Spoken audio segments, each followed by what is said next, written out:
छत्तीसगढ़ी गाने देखने के लिए हमारे YouTube चैनल को सब्सक्राइब करें और नए अपडेट्स जानने के लिए बेल आइकन के बटन को क्लिक करें।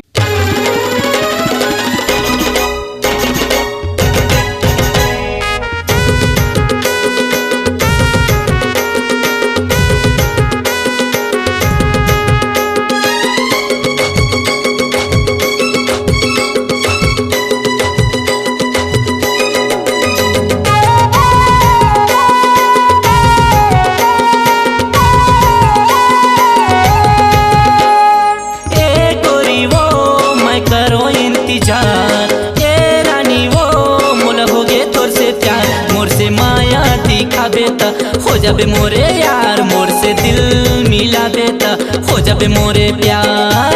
ए गोरी वो मैं करो इंतजार, ए रानी वो मोला हो गे तोर से प्यार, मोर से माया दिखा बेता, हो जाबे मोरे यार मोर से दिल मिला बेता, हो जाबे मोरे प्यार।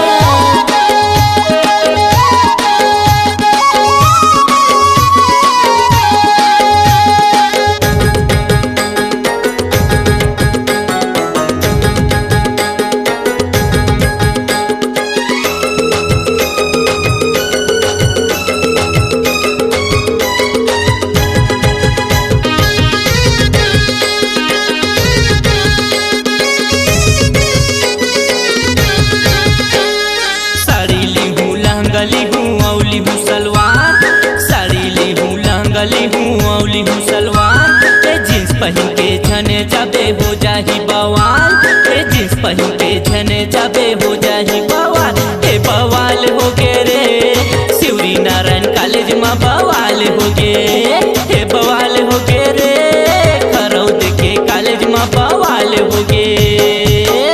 गोरी वो मैं करो इंतजार, ए रानी वो मोला हो गे तोर से प्यार, मोर से माया दिखाबे था, हो जाबे मोरे यार मोर से दिल मिला बेता, हो जाबे मोरे प्यार।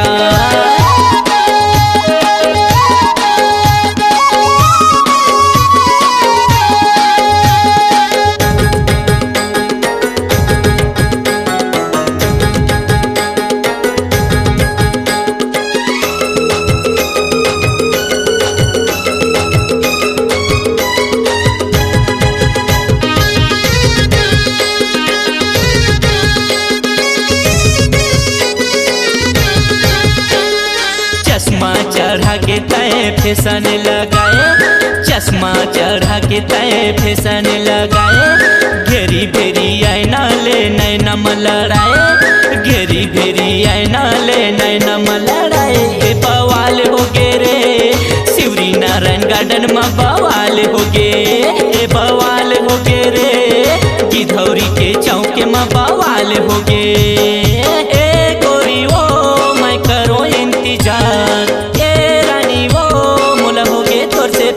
मोर से माया दिखा बेता, हो जाबे मोरे यार मोर से दिल मिला बेता, हो जाबे मोरे प्यार। ए गोरी वो मैं करो इंतजार, ए रानी वो मोला हो गे तोर से प्यार, मोर से माया दिखा बेता, हो जाबे मोरे यार मोर से दिल लगा बेता, हो जाबे मोरे प्यार। मोर से माया दिखा बेता, हो जाबे मोरे यार मोर से दिल मिला बेता, हो जाबे मोरे प्यार, मोर से माया दिखा बेता, हो जाबे मोरे यार मोर से दिल मिला बेता, हो जाबे मोरे प्यार, मोर से माया दिखा बेता, हो जाबे मोरे प्यार।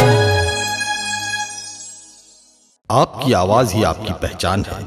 यदि आप अपनी आवाज को एक नया आयाम देना चाहते हैं तो चले आइए मल्टी ट्रैक डिजिटल रिकॉर्डिंग के लिए AVM audio video studio Khamtarai Raipur. Mobile number 9301523929 और 7869646201। यदि आप नए एवं पुराने गीत सुनना चाहते हैं तो avmgana.com में जाकर गाना फ्री डाउनलोड करें और YouTube चैनल में AVM गाना को सब्सक्राइब करें।